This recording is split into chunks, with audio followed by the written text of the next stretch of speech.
Just want to bring you up to date with something that is getting quite a bit of national attention and international attention. You probably know that Dickinson has taken the lead among other colleges and universities in the country, particularly liberal arts colleges, in expressing very energetically its distaste with the US News ranking system. This is a distaste based on several levels. One, we believe that it is actually pseudoscience, that it grossly distorts the complexity of the admissions process and adds to the frenzy and fear of many people in approaching that process. Secondly, we do not like a situation in which nonprofits are wasting valuable monies given to them, are wasting staff time and effort essentially working for a for-profit. Now, what do I mean by that? US News sends specifically to colleges and universities a special, its own survey, multitude, hundreds of questions about the institution. We have to take staff time, pause, and fill that out. Now, most of that is, or all of it actually, we believe, is public already. But US News, I believe, and I've written about this in op-ed pieces, to have its profit margin depends upon us doing that work free, rather than its staff actually gleaning the information from public sources. Additionally, there is the peer assessment section.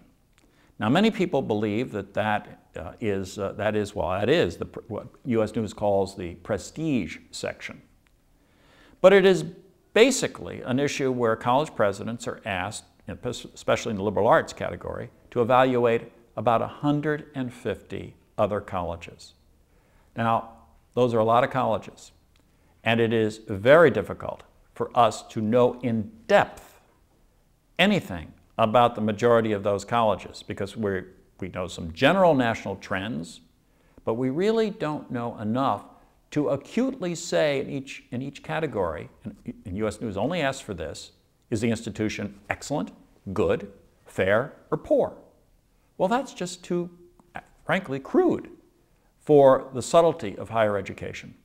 So we find that a totally misleading element to assume that on the basis of that kind of context, you can evaluate the prestige of an institution.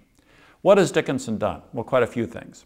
Firstly, we signed a statement of the Education Conservancy that we would not fill out the peer assessment form and we would not use our rankings for marketing purposes. Now, we do that anyway. Now you can see that these are obviously symbolic gestures because US News keeps going on, and we expect it to keep going on, and it finds people who will fill these out. But Dickinson is saying no to this process.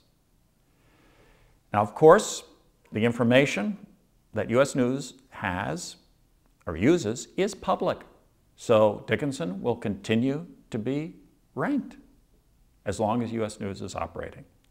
And again, there is nothing wrong. We're totally supportive of information for the public to have to understand a college or colleges.